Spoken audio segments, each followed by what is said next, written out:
તાપી જિલ્લા ભૂસ્તર વિભાગ દ્વારા નીસર કુકરમુંડા વિસ્તારમાં અચાનક ચેકિંગ હાથ ધરી હદ વિસ્તાર બહાર જઈને રેતી ખનનથી 11 જેટલી નાવડીઓ જપ્ત કરી હતી।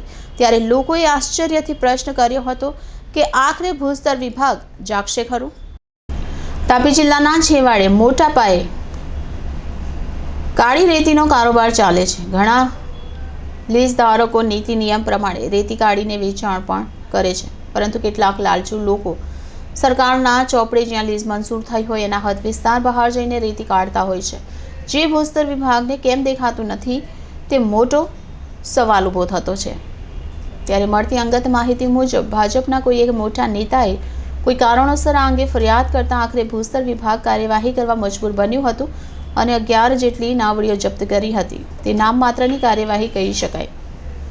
સામાન્ય લોકોની વાત ન સાંભળતું તાપી જિલ્લા ભૂસ્તર વિભાગ આખરે મોટા નેતાઓની વાત સાંભળી કાર્યવાહી કરવા ગયું એ પણ એક આશ્ચર્યની વાત છે। ત્યારે અહીં સવાલ એ ઊભા થાય છે કે કુકરમુંડાના કાવઠા પુલ નજીક ચાલતી નાવડીઓ પર કાર્યવાહી ક્યારે થશે અને તાપી ભૂસ્તર વિભાગ કાવઠા પુલ નજીકની આવી નાવડીઓને જોઈને કેમ આંખ બંધ કરે છે?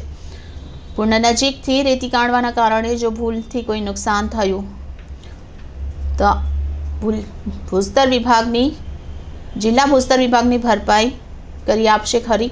સોનગઢ તાલુકામાં પણ અનેક સ્થળોએ આ રીતે ગેરકાયદેસર રેતી ખનન થઈ રહ્યું છે।